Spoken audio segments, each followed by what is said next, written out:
পরোটা তো আপনারা অনেকভাবেই করে খেয়েছেন, কিন্তু আজ আমি যে স্পাইসি আর চটপটা পরোটা রেসিপি আপনাদের সাথে শেয়ার করব, সেইটা যদি আপনারা একবার দেখে বানিয়ে খান তাহলে এটাই আপনারা খেতে চাইবেন।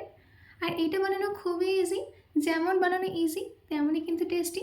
তো চলুন বেশি দেরি না করে শুরু করছি আমার আজকের এই ইজি অ্যান্ড টেস্টি রেসিপি। নমস্কার, আমি পিনু, কুক উইথ পিনুতে আপনাদের সবাইকে স্বাগত। এই রেসিপিটা বানানোর জন্য সবার প্রথমে আমি একটা ডো রেডি করে নেব। তার জন্যে আমি এখানে নিয়ে নিচ্ছি 2 কাপ আটা। আপনারা এখানে চাইলে আটার বদলে ময়দাও নিতে পারেন।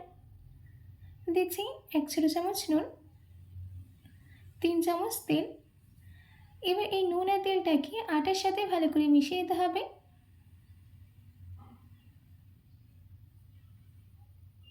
নুন আর তেলটাকে আটার সাথে আমি ভালো করে মিশিয়ে নিয়েছি। এবার অল্প অল্প জল দিয়ে এটার একটা সফট ডো রেডি করে নিতে হবে। একসঙ্গে কিন্তু বেশি জল দেবেন না, অল্প অল্প জল দিয়ে এটাকে মেখে নিতে হবে।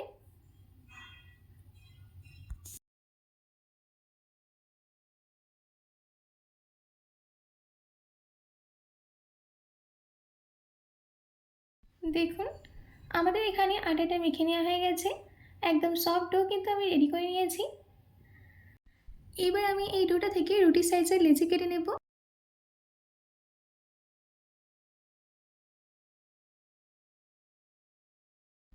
দেখুন আমাদের এখানে সব লেচি কেটে নিয়ে হাতের তালুর মাঝখানে রেখে ভালো করে গোল করে নেওয়া হয়ে গেছে। এবার এগুলোকে ঢাকা দিয়ে একটা সাইডে রেস্ট রেখে দিতে হবে, ততক্ষণ আমরা থেজেটাকে রেডি করে নিই। থেজে রেডি করার জন্য সবার প্রথমে একটা প্যানের মধ্যে দিয়ে দিচ্ছি 14টা কাঁচা লঙ্কা, ঝালটা আপনারা আপনাদের ইচ্ছে মতো দেবেন। দিচ্ছি 15 কোয়া রসুন, কিছুটা বাদাম, দিচ্ছি হাফ চামচ জিরে। এবার এইগুলোকে 1 মিনিটের জন্য ড্রাই রোস্ট করে নেব।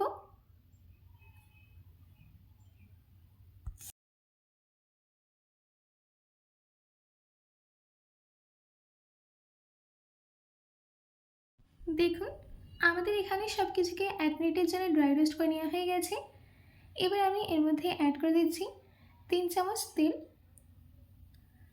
তেলটা দেওয়ার পর আবারও কিছুক্ষণ ভেজে নিতে হবে।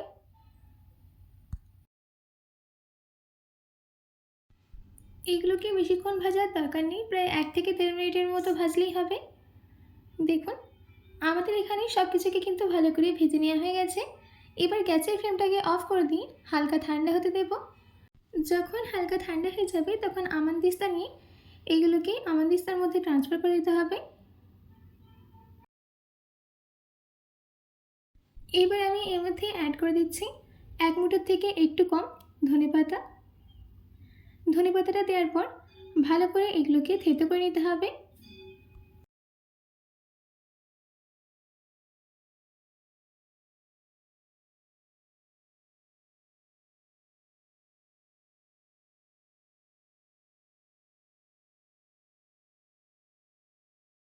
দেখুন আমাদের এখানে সব কিছুকে ভালো করে থেতো করে নেওয়া হয়ে গেছে। এইরকম থাকবে, একদম ফাইন কিন্তু করবেন না।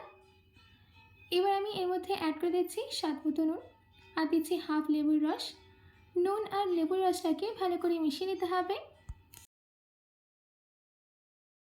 ভালো করে মিশিয়ে নেওয়া হয়ে গেছে, ব্যাস আমাদের থেচা একদম রেডি।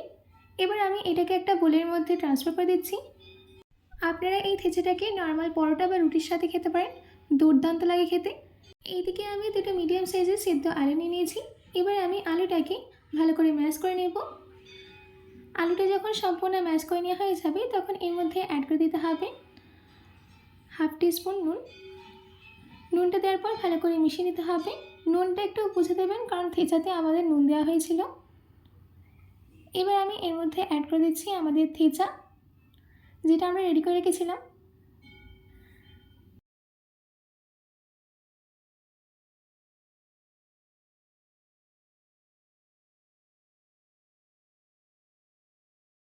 থেচাটা দেওয়ার পর আলুর সাথে থেচাটাকে ভালো করে মিশিয়ে নিতে হবে। দেখুন আমাদের এখানে আলু স্টাফিংটা কিন্তু একদম রেডি।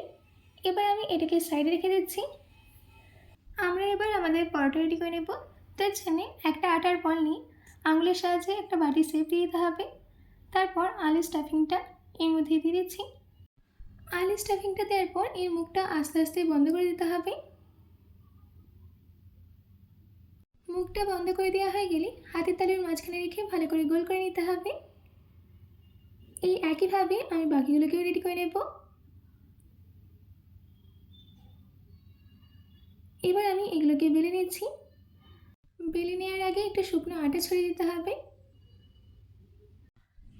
নর্মাল পরোটা যেরকমভাবে বেলে নেওয়া হয়ে থাকে সেরকমই বেলে নিতে হবে। বেশি পাতলা কিংবা বেশি মোটা করে বেলবেন না। দেখুন আমাদের এখানে পরোটাটা বেলে নেওয়া হয়ে গেছে, এরকমভাবে বেলে নিতে হবে। এবার আমি এগুলোকে সেঁকে নেব। আমি এখানে একটা প্যান গ্যাসের উপরে বসিয়ে দিয়েছি। এবার আমি আমাদের রুটিটাকে দিয়ে দিলাম। রুটিটা দেওয়ার পর উল্টে পাল্টে কিছু সেকেন্ডের জন্য এটাকে সেঁকে নিতে হবে। এখন তেল দেবেন না। যখন দুটো সাইডে হালকা কালার চেঞ্জ হয়ে আসবে তখন এর মধ্যে আমি দিয়ে দেবো 2 চামচ তেল। তেলটা দেওয়ার পর দু সাইডেই ভালো করে সেঁকে নিতে হবে।